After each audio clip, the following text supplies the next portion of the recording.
ఏమైంది బాబు? ఏం లేదండి. మీరు అత్తయ్య అన్నారు కదా, సార్కి వాళ్ళ మేనత్తయ్య గుర్తొచ్చుంటారు కదా సార్?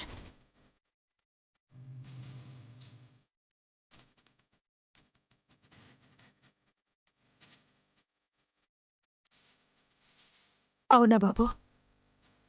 మీకు మీ అత్తయ్య అంటే అంత ఇష్టమా? అసలు మాకు తను ఎలా ఉంటుందో కూడా తెలియదండి.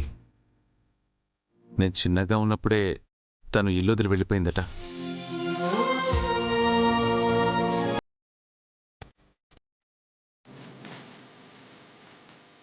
అవునా? మరి తను తలుచుకుని మీ ఇంట్లో అందరూ బాధపడతారా? అమ్మగారు కాస్త కోపడతారు కానీ పెద్దోరు మాత్రం చెల్లెల్ని తలుచుకుని కంటతడి పెట్టుకుంటారు.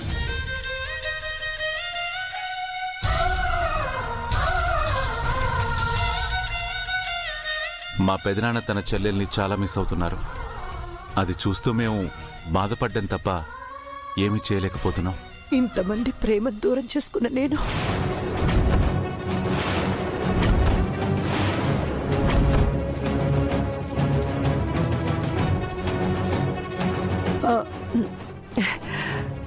తను నిజంగా దురదృష్టవంతురాలు.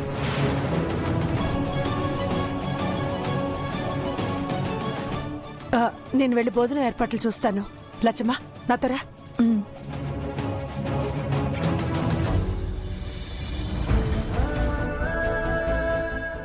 నువ్వంటుంటే ఏమో అనుకున్నాను కానీ మేడంతో మాట్లాడుతుంటే చాలా దగ్గర మనిషితో మాట్లాడుతున్న ఫీలింగ్ కలుగుతుంది కదా? ఏ జన్మలోనో ఏదో అనుబంధం ఉన్నట్టుందండి.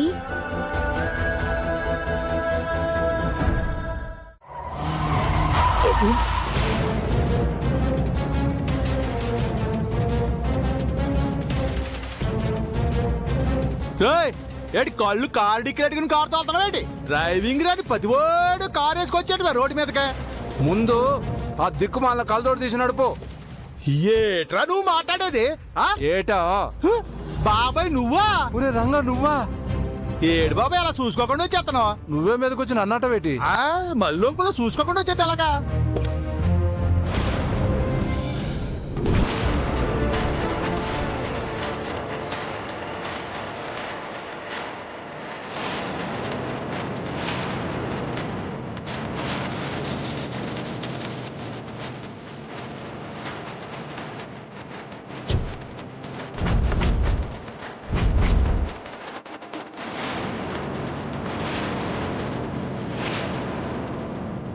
పైడి రాజు, వాడితో డిస్కషన్ ఏమిటి?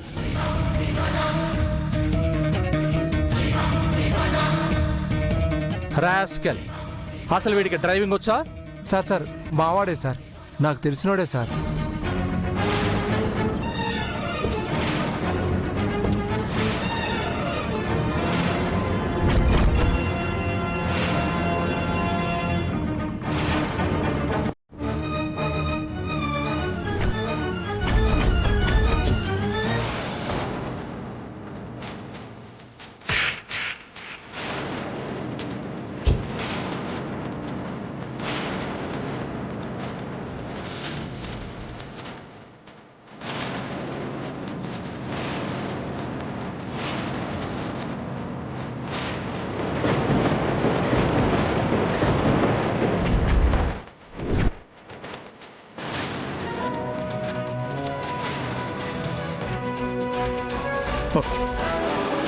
విశ్వా విశ్వా విశ్వా విశ్వా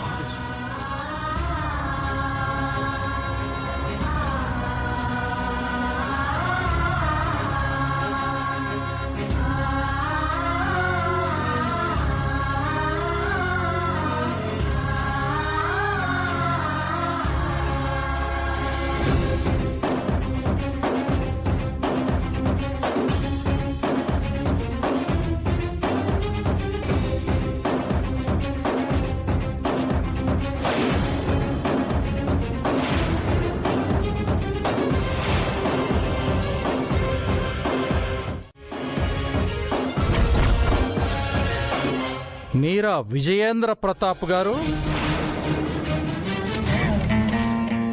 మనుషుల్ని చంపించే ప్రయత్నం ఆపలేదా మీరు? నువ్వు బతికే ఉన్నావా?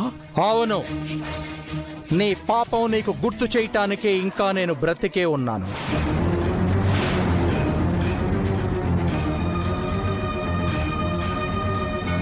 ఏ మళ్ళీ చంపేస్తావా?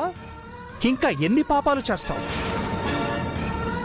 నువ్వు చేసిన తప్పులకు శిక్షగా ఆ దేవుడు నీ కొడుకును తీసుకువెళ్ళిపోయాడు. నువ్వు చేసిన తప్పులకు శిక్షగా ఆ దేవుడు నీ కొడుకును తీసుకువెళ్ళిపోయాడు. అయినా నీకు బుద్ధి రాలేదా? విశ్వా,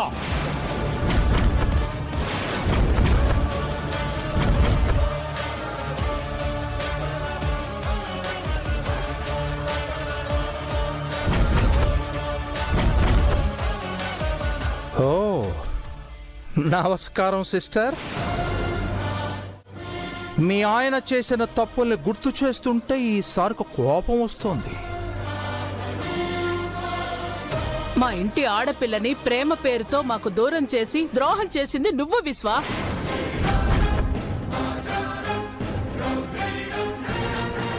శకుంతల కారెక్కు.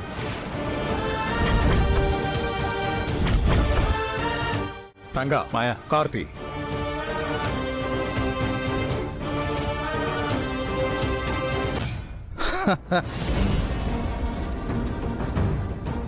నిజాన్ని ఫేస్ చేసే ధైర్యం లేనప్పుడే వెనకడుగు వేస్తుంటారు మనుషులు.